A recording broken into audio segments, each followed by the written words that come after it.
Hello, geometry students. We are moving on to section 6, adding and subtracting rational expressions.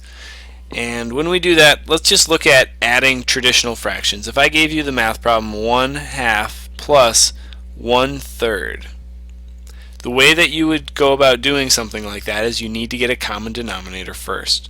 And so you look at 2 and 3 and you say, okay, I know that the smallest number that I can find that has both of those factors in common would be 6.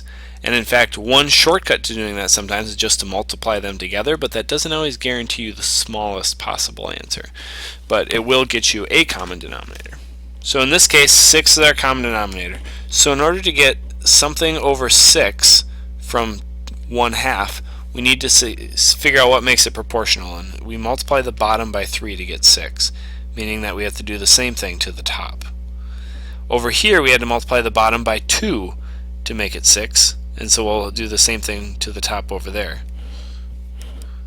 So I'm going to have 3, 6 plus 2, 6, and my answer is going to be 5, 6, and that will be fully reduced. So that is the kind of approach we're going to take with these problems. We need to make sure we have a common denominator before adding.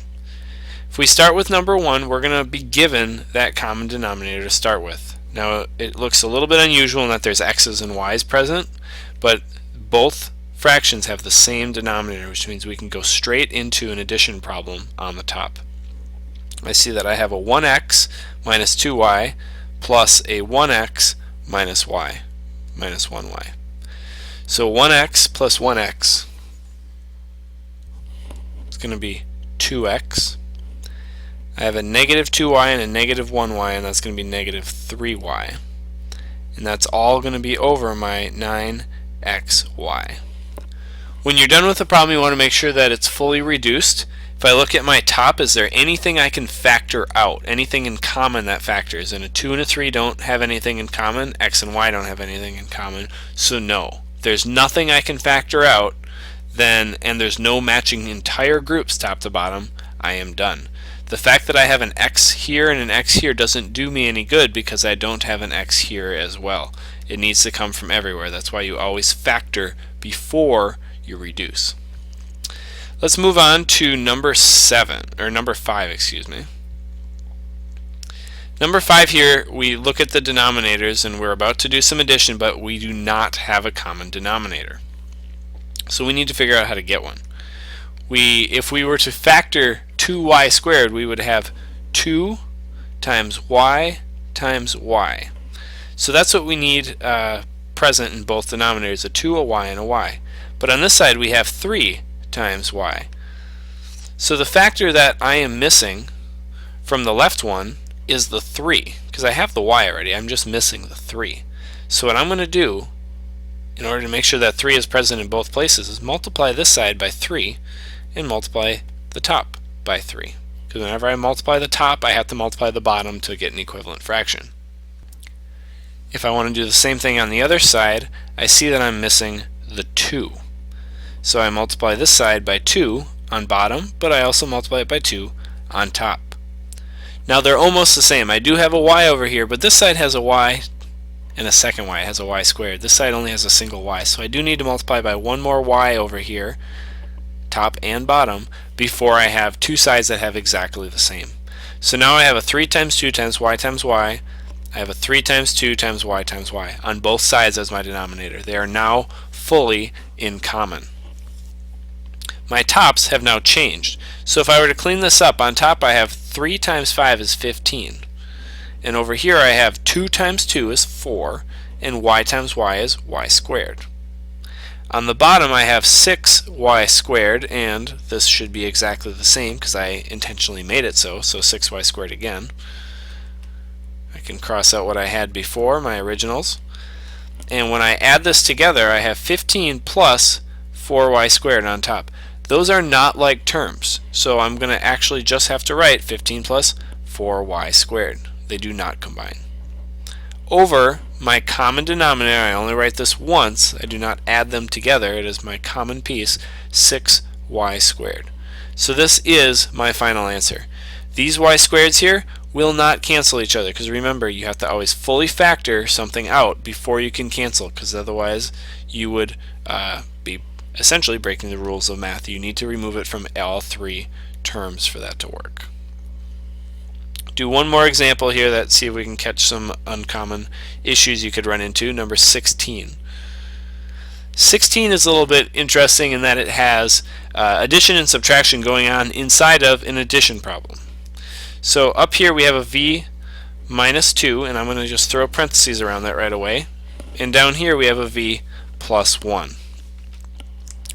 One tempting thing to do would be to see these 4's on top and bottom and want to cancel those, because on a multiplication problem we can do that. However, this is addition. Always pay attention to the sign of what you're working with. If you're doing addition, you are worried about common denominators. If you're doing multiplication, then you can go straight into canceling things out that reduce down to 1. So in this case, we need to find a way to get this 4 and this v plus 1 to look like they're in common. And the thing that is missing from the right side over here is it needs to be multiplied by a 4. So we're going to do that on top and bottom. It might seem strange, but the thing that's missing on the left side is going to be the fact that it doesn't have this entire v plus 1 group. So we are going to multiply the top and the bottom by the entire v plus 1 group. And now on bottom we have a v plus 1, a v plus 1, a 4, and a 4.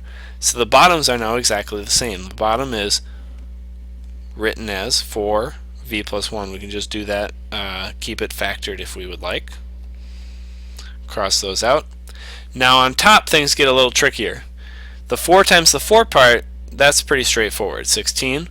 However, over here we actually have to distribute out this v plus 1 times the v minus 2.